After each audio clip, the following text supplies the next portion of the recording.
ಇಂಥ ಆತ್ಮ ವಂಚನೆಯ ರಾಜಕಾರಣಿಗಳಿಗೆ ವೋಟ್ ಹಾಕಿದ ಜನತೆ ಬಗ್ಗೆ ಕಾಳಜಿ ವಹಿಸದ ಅಡ್ಜಸ್ಟ್ಮೆಂಟ್ ರಾಜಕಾರಣಿಗಳನ್ನು ಮುಂದಿನ ದಿನಗಳಲ್ಲಿ ಶಾಶ್ವತವಾಗಿ ರಾಜಕೀಯದಿಂದ ದೂರ ಇಡಬೇಕು. ಮುಂದಿನ ದಿನಗಳಲ್ಲಿ ನಮ್ಮವರು ಮನೆ ಕಟ್ಟಲು ರೇತಿ ಇಲ್ಲದೆ ಪರದಾಡಬಹುದು. ಕೈಗಾರಿಕಾ ಸ್ಫೋಟಕಗಳನ್ನು ಬಳಸುವುದರಿಂದ ಇಡೀ ನದಿ ವಿಷದ ಮಡುವಾಗಲಿದೆ. ಶರಾವತಿ ಪಂಪ್ಡ್ ಸ್ಟೋರೇಜ್ ಯೋಜನೆ ಬಗ್ಗೆ ಮಾನ್ಯ ದಿನಕರ್ ಶೆಟ್ರು ಧ್ವನಿ ಎತ್ತಿದಾಗ ಅವತ್ತು ಯಾಕೆ ಮಂಕಾಳು ವೈದ್ಯರು ಸದನಕ್ಕೆ ಗೈರಾಗಿದ್ರು? ಶರಾವತಿ ಪಂಪ್ಡ್ ಸ್ಟೋರೇಜ್ ಯೋಜನೆಯ ಸುರಂಗಕ್ಕಾಗಿ 18,000 ಟನ್ ಅಪಾಯಕಾರಿ ಕೈಗಾರಿಕಾ ಸ್ಫೋಟಕಗಳನ್ನು ಬಳಸಲಾಗುತ್ತದೆ. ಅಂದ್ರೆ ಇವರ ಉದ್ದೇಶ ಶರಾವತಿ ನಂಬಿಕೊಂಡವರಿಗೆ ಒಂದು ಕಣ್ಣಿಗೆ ಬೆಣ್ಣೆ, ಇನ್ನೊಂದು ಕಣ್ಣಿಗೆ ಸುಣ್ಣ ಹಾಕುವಂತ ಯೋಚನೆ ಇವರ ರಾಜಕೀಯ ಭವಿಷ್ಯಕ್ಕಾಗಿ ಜನಸಾಮಾನ್ಯರ ಬದುಕನ್ನು ಬಲಿ ಕೊಡುತ್ತಾರೆ.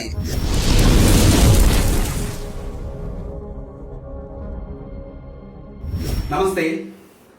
ಕರ್ನಾಟಕ ವಿದ್ಯುತ್ ನಿಗಮ ನಿಯಮಿತದ 2,000 ಮೆಗಾವ್ಯಾಟ್ ಸಾಮರ್ಥ್ಯದ ಶರಾವತಿ ಪಂಪ್ಡ್ ಸ್ಟೋರೇಜ್ ಯೋಜನೆಯನ್ನು ಸರ್ಕಾರ ಸರಿಯಾದ ರೀತಿಯಲ್ಲಿ ಜನರ ನಿರ್ಧಾರ ಲೆಕ್ಕಿಸದೆ ತರಾತುರಿಯಲ್ಲಿ ಕೈಗೆತ್ತಿಕೊಂಡರೆ ನಮ್ಮ ಸುತ್ತಮುತ್ತಲಿನ ಪರಿಸರದ ಮೇಲೆ ಹಾಗೂ ಜನರ ಆರೋಗ್ಯದ ಮೇಲೆ ಎಷ್ಟೊಂದು ಭೀಕರವಾದ ಪರಿಣಾಮ ಬೀರುತ್ತದೆ ಅಂದರೆ, ಈ ಪಂಪ್ಡ್ ಸ್ಟೋರೇಜ್ ಯೋಜನೆಯಿಂದ ನೀರಿನ ಹರಿವಿನ ಪರಿಣಾಮ ಬೀರುವುದಲ್ಲದೆ ಹತ್ತಿರದ ಹಳ್ಳಿಗಳ ಮೇಲೆ ಇಳಿಜಾರು ಪ್ರದೇಶವನ್ನು ಶಿಥಿಲಗೊಳಿಸುತ್ತದೆ.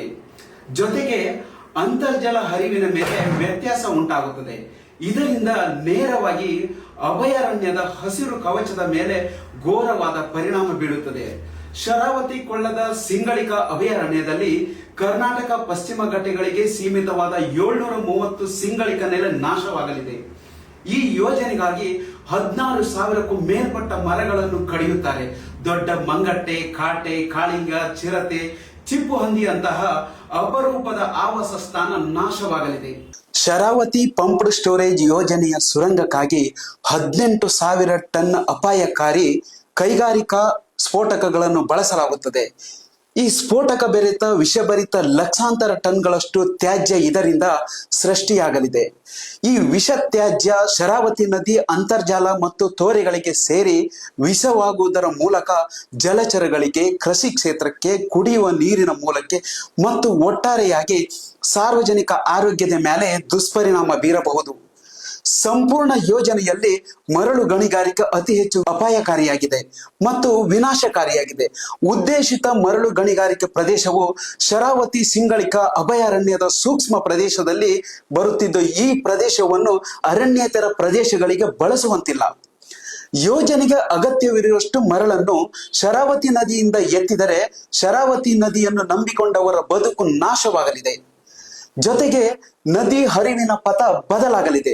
ಮುಂದಿನ ದಿನಗಳಲ್ಲಿ ನಮ್ಮವರು ಮನೆ ಕಟ್ಟಲು ರೇತಿ ಇಲ್ಲದೆ ಪರದಾಡಬಹುದು. ಹಾಗೆ ಅದೆಷ್ಟು ಯುವಕರು ಸರಿಯಾದ ರೀತಿಯಲ್ಲಿ ಉದ್ಯೋಗ ಸೃಷ್ಟಿಸುವಲ್ಲಿ ವಿಫಲವಾದ್ದರಿಂದ ಶರಾವತಿ ನದಿ ಕಣಿವೆಯ ರೇತಿಯನ್ನು ನಂಬಿಕೊಂಡು ಸ್ವಂತ ಟಿಪ್ಪರ್ ಹಾಗೂ ಬೊಲೆರೋ ವಾಹನ ಮಾಡಿಕೊಂಡು 3 ತಿಂಗಳು ಕೆಲಸ ಇದ್ರೆ 6 ತಿಂಗಳು ಖಾಲಿ ಇದ್ದು ಇನ್ಸೂರೆನ್ಸ್ ಹಾಗೂ ವಾಹನ ಎಫ್ಸಿ ಮಾಡಿಕೊಳ್ಳಲಾರದ ಪರಿಸ್ಥಿತಿಯಲ್ಲಿ ಇದ್ದಾರೆ.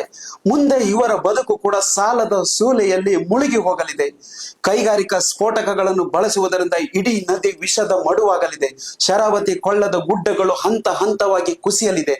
ದೇವಸ್ಥಾನಗಳು, ಪವಿತ್ರ ವನಗಳು, ಪುರಾತನ ಸ್ಮಾರಕ, ಚತುರ್ಮುಖ ಬಸದಿಯಂತಹ ನಿಯಂತ್ರಿತ ಗಡಿಯೊಳಗೆ 100 ಅಡಿ ರಸ್ತೆ ನಿರ್ಮಿಸುವುದರಿಂದ 1000 ವರ್ಷಗಳ ಹಳೆಯ ಜೈನ ಬಸದಿಗೆ ಧಕ್ಕೆಯಾಗಲಿದೆ.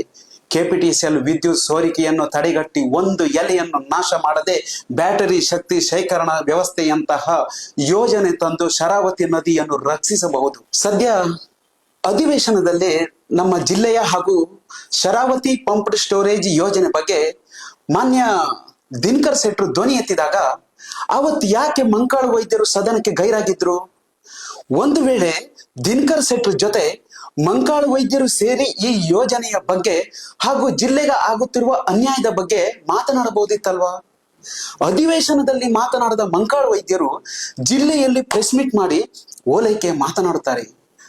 ಅಂದ್ರೆ ಇವರ ಉದ್ದೇಶ ಶರಾವತಿ ನಂಬಿಕೊಂಡವರಿಗೆ ಒಂದು ಕಣ್ಣಿಗೆ ಬೆಣ್ಣೆ, ಇನ್ನೊಂದು ಕಣ್ಣಿಗೆ ಸುಣ್ಣ ಹಾಕುವಂತ ಯೋಚನೆ ಇವರದು. ಈ ಹಿಂದೆ ನೀವು ಕಾಸರಗೋಡಿನ ಟೊಂಕ ಭಾಗದ ಬಂದರು ಯೋಜನೆಗೆ ಅಲ್ಲಿನ ಜನತೆಗೆ ಯೋಜನೆಯನ್ನು ಕೈ ಬಿಡುವಂತೆ ಮಾಡಿಸುತ್ತೇನೆ ಅಂತ ವಚನ ನೀಡಿದ್ರಿ. ನಂತರ ಚುನಾವಣೆಯಲ್ಲಿ ಗೆದ್ದು ಬಂದು ಸಚಿವ ಕೂಡ ಆದ್ರು. ನೀವು ಅಲ್ಲಿನ ಜನರಿಗೆ ವಿಶ್ವಾಸ ದ್ರೋಹ ಮಾಡಿದ್ರಿ. ಹೋರಾಟ ಮಾಡುವವರ ಮೇಲೆ ಅಮಾನೀಯವಾಗಿ ಅಧಿಕಾರಿಗಳು ನಡೆದುಕೊಂಡಾಗ ನೀವು ತಿರುಗಿ ಕೂಡ ನೋಡಲಿಲ್ಲ. ಹೋರಾಟ ಮಾಡುವವರ ಮೇಲೆ ಅಮಾನೀಯವಾಗಿ ಅಧಿಕಾರಿಗಳು ನಡೆದುಕೊಂಡಾಗ ನೀವು ತಿರುಗಿ ಕೂಡ ನೋಡಲಿಲ್ಲ. ತಿಂಗಳುಗಟ್ಟಲೆ ಜೈಲುವಾಸ ಅನುಭವಿಸಿದವರ ಮೇಲೆ ನಿಮಗೆ ಸಹನೆಯ ಮನಸ್ಥಿತಿ ಕೂಡ ಬರಲಿಲ್ಲ. ಅಲ್ಲಿನ ಜನತೆ ಕಷ್ಟಪಡುವುದನ್ನು ಕೂಡ ನೀವು ತಿರುಗಿ ನೋಡಲಿಲ್ಲ. ಮಂಕಾಳ್ ವೈದ್ಯರೇ, ನೀವು ನಿಮ್ಮ ರಾಜಕೀಯ ಲಾಭಕ್ಕಾಗಿ ಸಂಪೂರ್ಣ ಶರಾವತಿ ದಡದ ಜನರ ಜೀವನವನ್ನು ಸಂಕಷ್ಟಕ್ಕೆ ತಳ್ಳುವ ಯೋಚನೆಯಿಂದ ಹೊರಬಂದು ಈ ಯೋಚನೆಯನ್ನು ಕೈ ಬಿಡುವಂತೆ ರಾಜ್ಯ ಮಟ್ಟದ ನಿಮ್ಮ ರಾಜ್ಯ ಸರ್ಕಾರಕ್ಕೆ ತಿಳಿ ಹೇಳಿ ಕೈ ಬಿಡುವಂತೆ ಮಾಡಿದರೆ ಒಳ್ಳೆಯ ಕಾರ್ಯ. ಇಲ್ಲವಾದರೆ ಮುಂದಿನ ದಿನಗಳಲ್ಲಿ ಉಗ್ರ ಹೋರಾಟದ ಮೂಲಕ ಉತ್ತರ ಕೊಡಬೇಕಾಗಬಹುದು. ಇಂಥ ಆತ್ಮ ವಂಚನೆಯ ರಾಜಕಾರಣಿಗಳಿಗೆ ಓಟ್ ಹಾಕಿದ ಜನತೆ ಬಗ್ಗೆ ಕಾಳಜಿ ವಹಿಸದ ಅಡ್ಜಸ್ಟ್ಮೆಂಟ್ ರಾಜಕಾರಣಿಗಳನ್ನು ಮುಂದಿನ ದಿನಗಳಲ್ಲಿ ಶಾಶ್ವತವಾಗಿ ರಾಜಕೀಯದಿಂದ ದೂರ ಇಡಬೇಕು. ಇಲ್ಲವಾದಲ್ಲಿ ಇವರ ರಾಜಕೀಯ ಭವಿಷ್ಯಕ್ಕಾಗಿ ಜನಸಾಮಾನ್ಯರ ಬದುಕನ್ನು ಬಲಿ ಕೊಡುತ್ತಾರೆ.